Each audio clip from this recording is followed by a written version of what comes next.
In this session, we are discussing about two-dimensional array. In last lecture, we are discussing about one-dimensional array कि जो हमारा one-dimensional array है वो किस तरीके से वर्क करता है. बेसिक एक प्रोग्राम भी हमने बनाया था. कुछ जो दूसरे प्रोग्राम्स हैं वो भी हम बनाएंगे.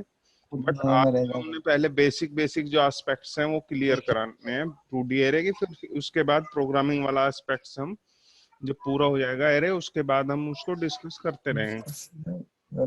तो अभी जो आज हम डिस्कस करने वाले हैं इस लेक्चर में वो है कि टू डायमेंशनल एरे किस तरीके से मेमोरी में बनता है, कैसे वहां पे हम वैल्यू स्टोर करते हैं, कैसे रिट्राइव करेंगे, क्या यूजर पर्सपेक्टिव्स होगा और क्या हमारा प्रोग्रामर पर्सपेक्टिव्स होगा.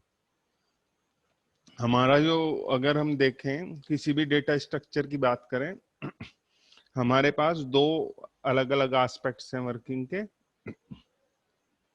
फर्स्ट हमारा होता है यूजर व्यू कि किस तरीके से यूजर को वो स्क्रीन पे दिख रहा है. सेकंड है आपका programmer perspectives view. Programmer perspectives view का मतलब होता है कि एक्चुअल में मेमोरी में वो किस तरीके से स्टोर हो रहा है. जो प्रोग्रामर जी अगर उसको एक्सेस करेगा तो क्या मेथड अप्लाई करेगा. तो अगर कोई भी हम एरे की बात करें चाहे वो 1D हो या 2D हो, it is sequential memory allocation. जैसा कि एरे की डेफिनेशन से पता चलता है हमें कॉन्टिन्यूअस मेमोरी एलोकेशन है, यानी चाहे वो वन डायमेंशनल हो या टू डायमेंशनल एरे हो, हमारा जो भी एरे होगा वो हमेशा एक सीधी लाइन में सिक्वेंसली मेमोरी लेगा. बट जो टू डायमेंशनल एरे है उसको अगर हम देखें तो वो हमें दिखता है मैट्रिक्स की तरह. एक जो मैट्रिक्स होता है उसकी तरह वो दिखाई देता है हमें. यानी ये जो हमारा मैट्रिक्स वाला फॉर्म है ये है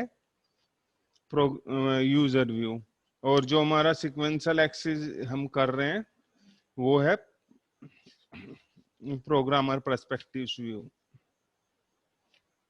तो ये दोनों जो एस्पेक्ट्स हैं ये पूरी तरीके से अलग अलग होता है लेकिन कोरिलेट होती हैं ये, क्योंकि हमारा जो एक्चुअल वर्क है वो प्रोग्रामर परफॉर्म करता है, मेमोरी एलोकेशन, मेमोरी एक्सेस, और यूजर को तो सिर्फ जो है बाहर से जो व्यू दिखाई दे रहा है उससे रिलेशन है. यहाँ पे हमें वो दोनों एस्पेक्ट्स देखने हैं कि हमारा जो प्रोग्रामिंग का एस्पेक्ट्स है वो एक अलग चीज है, जो यूजर पर्सपेक्टिव है वो एक अलग चीज है.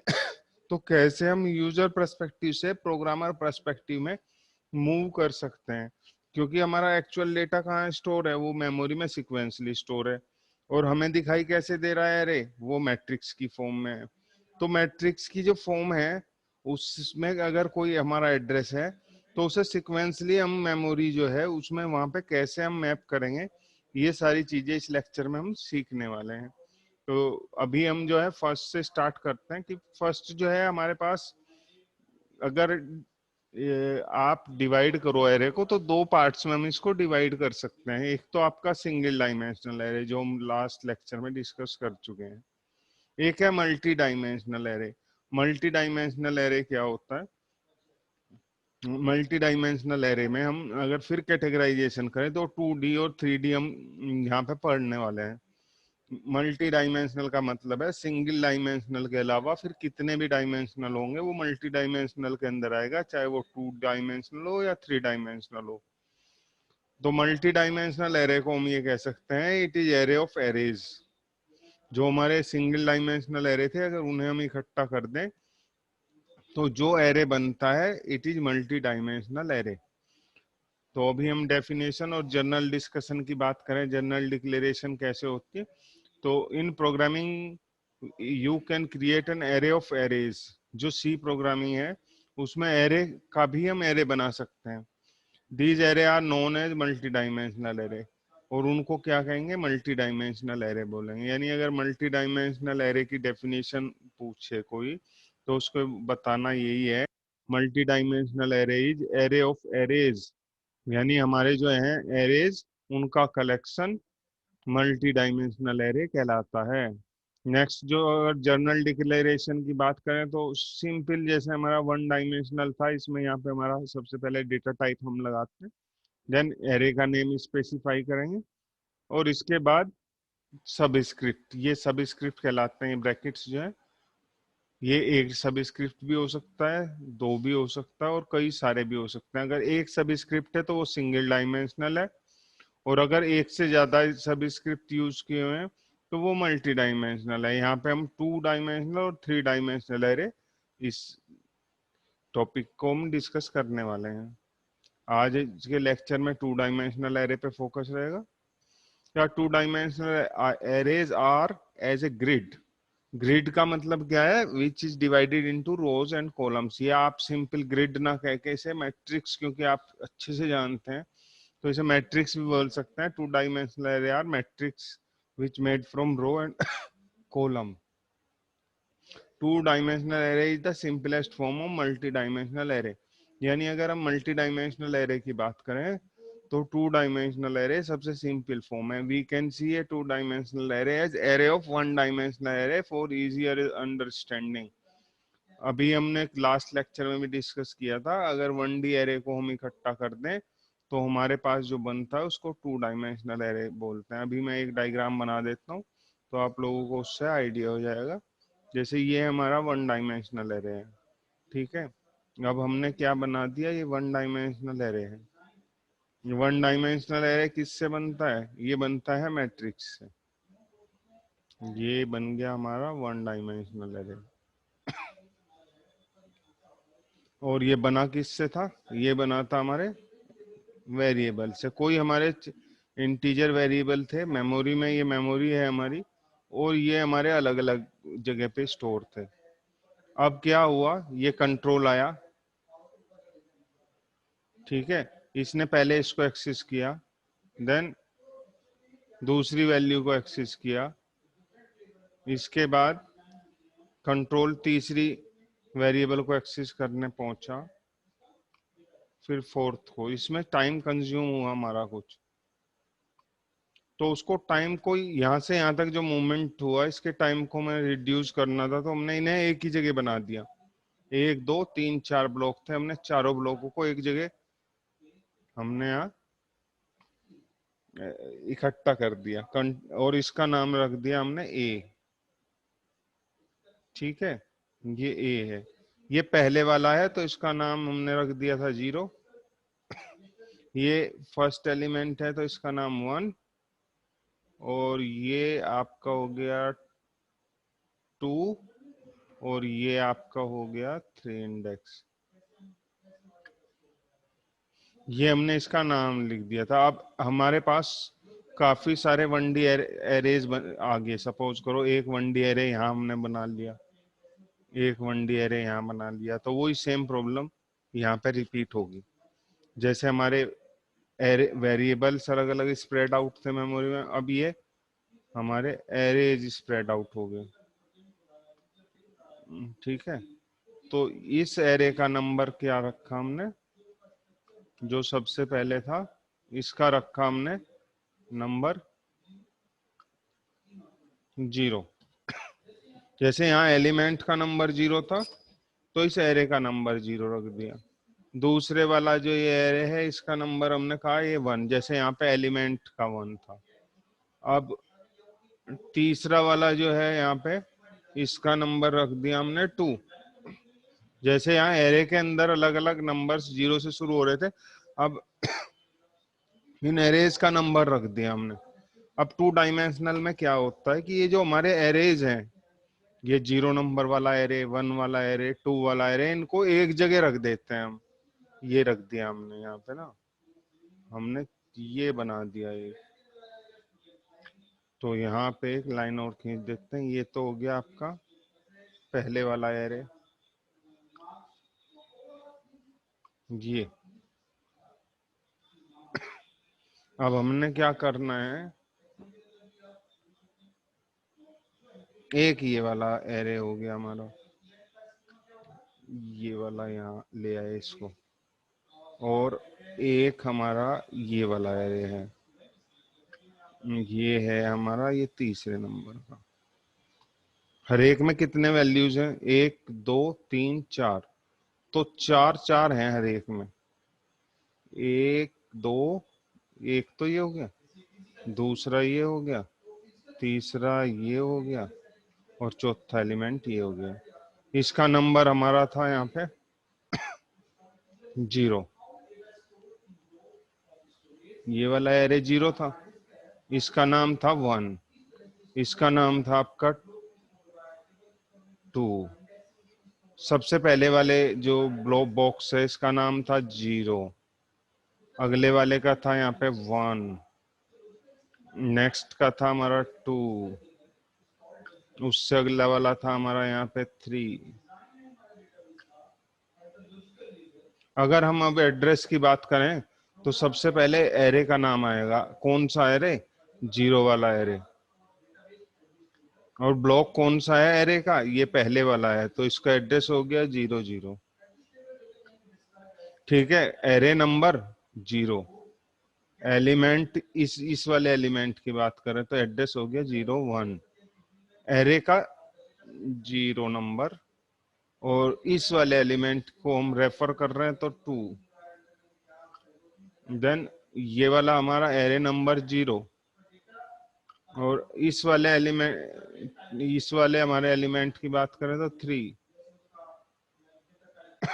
अब यहाँ आ जाते हैं इसमें, ये फर्स्ट, और इसके पहले वाले की बात कर रहे हैं तो 0, देन ये आपका हो गया फर्स्ट, और ये पहले वाला सेकंड है तो इसके लिए 1, और ये हो गया आपका फर्स्ट एरे, फर्स्ट इसका नंबर है, और इसका है 2, और ये आपका हो गया फर्स्ट, और ये एलिमेंट हो गया आपका इसका 3। ये आपका इस तरीके से इसको एड्रेसिंग करेंगे, यानी कलेक्शन ऑफ, क्या हो गया हमारा यहाँ पे 2 डायमेंशनल एरेज का 1 डायमेंशनल एरे का कलेक्शन। ठीक है, अब अपनी स्लाइड पे वापस जा रहे हैं। यानी ये 2 डायमेंशनल एरे क्या हो गया हमारा? Collection of 1 dimensional array. ये जो यहाँ पे है x, और ये यहाँ पे जो है y, ये क्या है? यहाँ पे आ जाते हैं वापस, ये आगे कितने हैं यहाँ पे? 1 2 1 2 3 हमारे ऐसे लिखेंगे इसको, इसका नाम a है। हमारे 1 डायमेंशनल एरे कितने हैं यहाँ पे हमारे पास? 1 2 3, तो यहाँ पे हमने लिख दिया 3, और ये हो गया हमारा, एक एरे के अंदर कितने एलिमेंट हैं हमारे वो लिखेंगे, 1 2 3 4, तो यहाँ लिखेंगे 4। ये हमने यहाँ पे लिखा हुआ है अपने यहाँ x, इसको x लिखा हुआ है, ठीक है, और इसको लिखा हुआ है y, ये आपका y है। इसको हम बोलते हैं रोज, रो,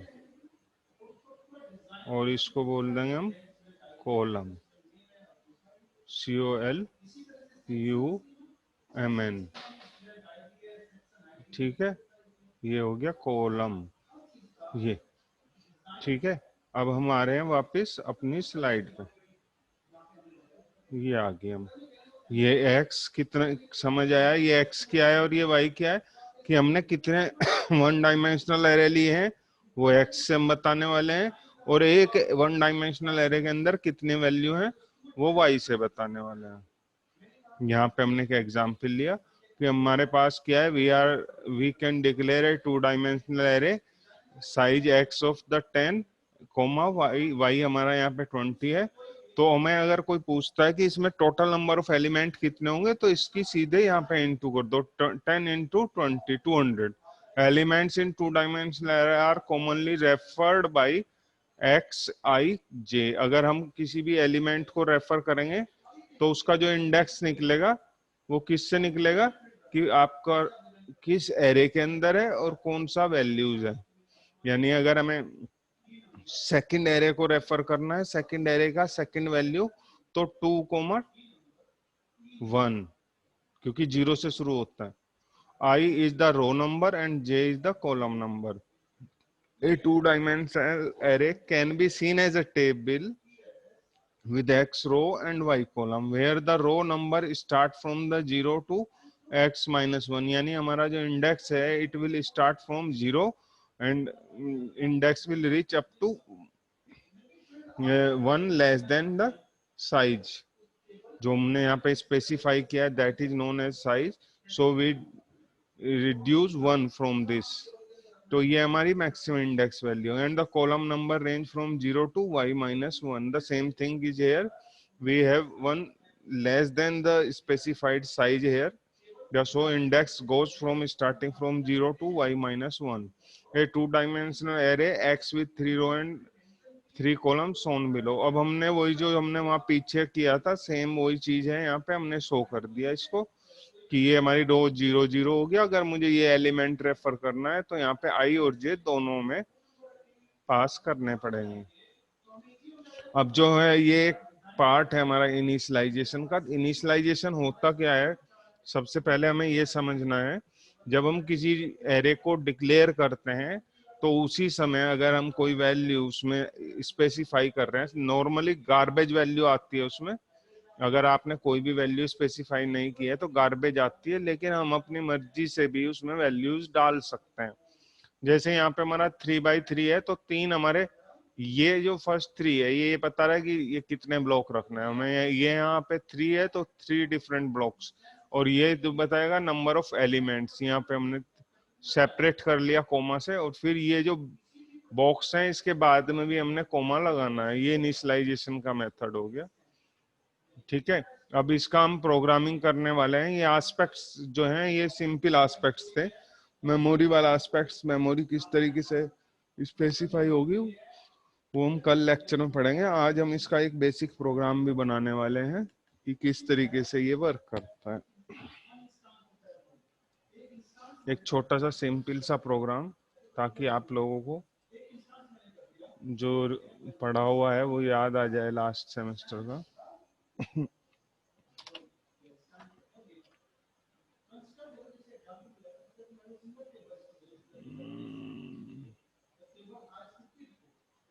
सबसे पहले हेडर फाइल इंक्लूड कर रहे हैं. इंक्लूड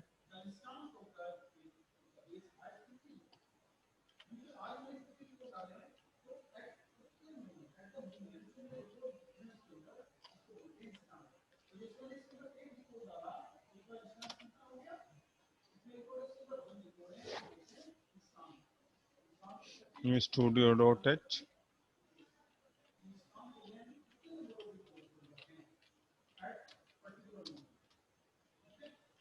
कोनियो लगाने वाले हैं, कोनियो.h. अब यहाँ पे हम बनाएंगे main program. Void main program का जो मेन पार्ट से जहाँ से रनिंग शुरू होगा वो यहाँ से हमने डिक्लेयर करना है एक एरे जिसमें नंबर ऑफ रो भी 3 है और नंबर ऑफ कॉलम भी आपने 3 स्पेसिफाई करना है. और आई और जे रो कॉलम को स्पेसिफाई करेंगे. printf enter the value. इस लाइन के थ्रू हम इस लाइन के थ्रू हम इनपुट लेंगे, क्योंकि जब हमें कई सारी वैल्यू लेनी होती है तो हमें लूप लगाना पड़ता है. लूप हमारा इसी काम के लिए है कि हम कई सारी वैल्यू को यूजर से इनपुट करा सकें, यानी एक स्टेटमेंट को कई बार रिपीट कर सकें. क्योंकि एक तो हमारा रो के लिए कॉलम चलेगा, ये बाहर वाला जो आई है ये इसके लिए है 3. तो लेस देन 3 का मतलब है 0 पे चलना है, 1 पे चलना है, 2 पे चलना है. जे इस वाले पोर्शन के लिए चलने वाला है.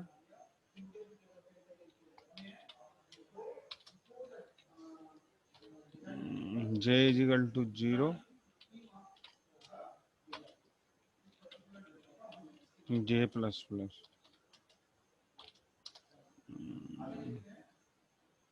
बड़ा तो नहीं हो गया ये.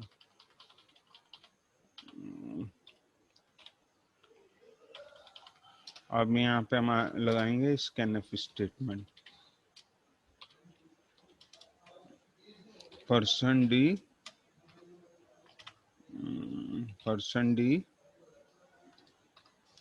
कैपिटल आ रहा है, वो क्या रहा है?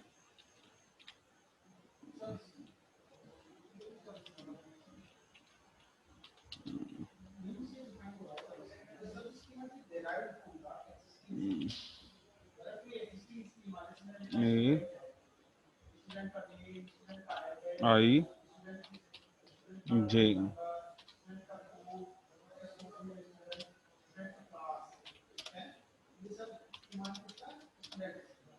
ठीक है, यहाँ पे दो लूप लगाए तो हमने यहाँ पे ए के साथ ये आई तो हो गया बाहर वाले के लिए, और जे हो गया अंदर वाले के लिए। ये रो हो गया यहाँ पे। ठीक है, इसको हम रो बोल देंगे, ये मैं हटा दूंगा मैं।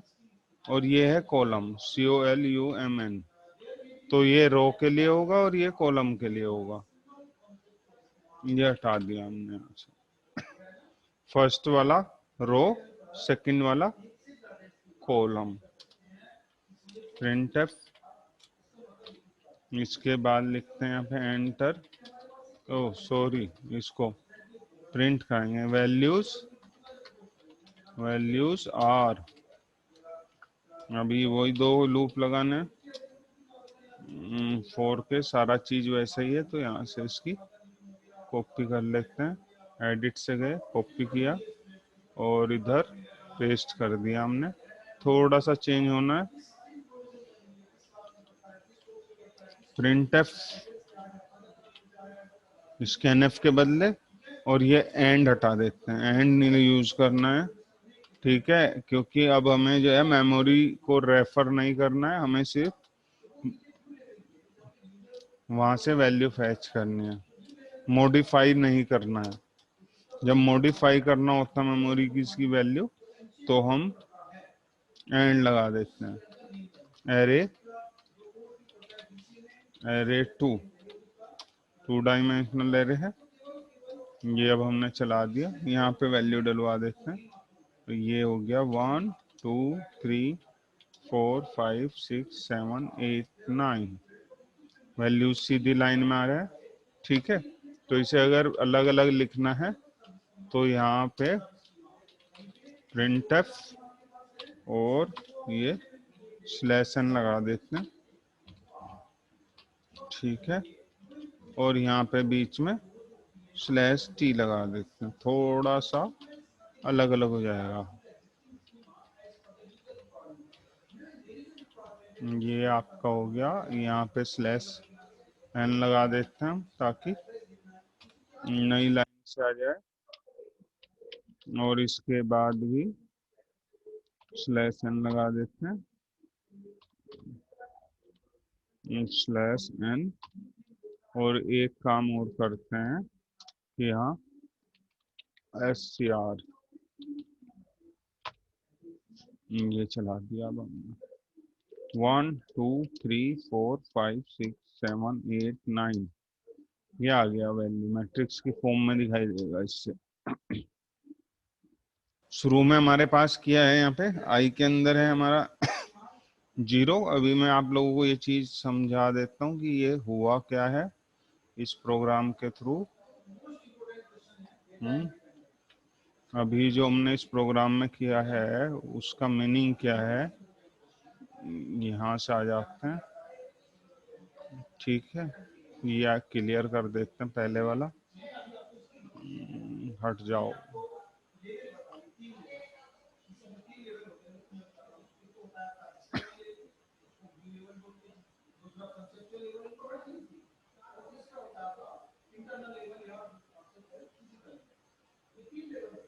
सबसे पहले हमने क्या बनाया था, मैट्रिक्स बनाया था 3x3 का। ये बना देते हैं, एक और एक लाइन और ये एक लाइन और।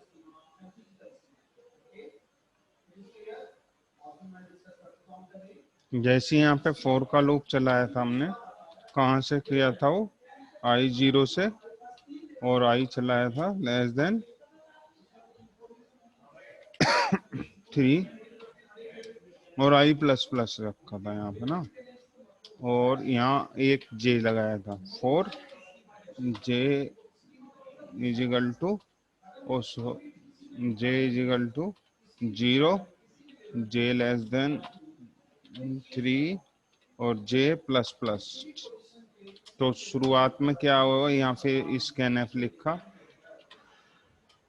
स्कैनफ, ये परसेंट डी और ये and a i and then जे।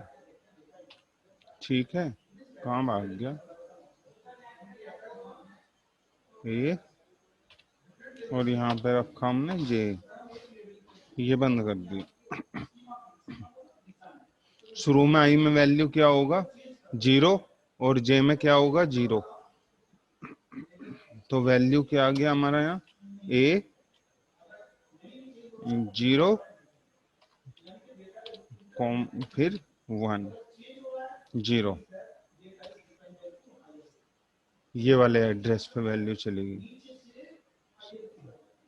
जैसे यहाँ पे हमने 1 डाल दिया, अब आई बढ़ के जे बढ़ेगा, लूप अंदर वाला ही बढ़ने वाला है। जे की वैल्यू होगी हमारी 1, यहाँ पे अपडेशन हो गया हमारा, ये तो 0 है ही और ये 1, तो 0 1 रेफर करेगा इसको। यहाँ पे हमने वैल्यू 2 डाल दिया था। देन अब जे बढ़ गया हमारा, जे बढ़ के हो गया हमारा यहाँ 2, तो यहाँ पे वैल्यू होगी 0 और यहाँ पे वैल्यू होगी आपकी 2, 0 2 ये वाला पोर्शन है जहाँ पे हमारा 3 वैल्यू आ गया।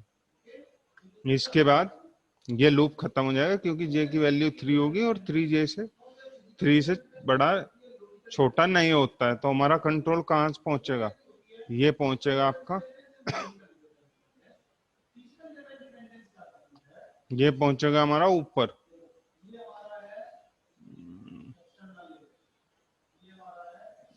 क्या आ गया भाई,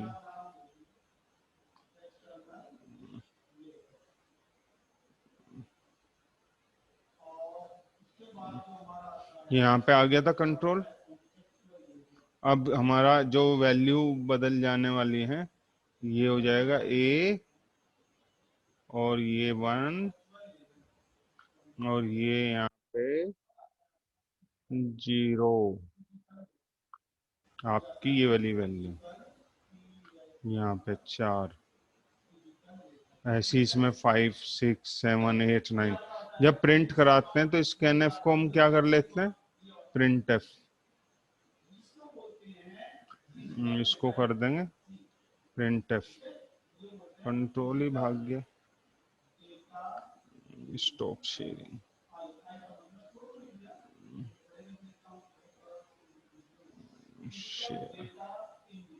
जी यहाँ पे हो जाएगा ये, इरेजर से इसको हटा देते हैं सिर्फ ना,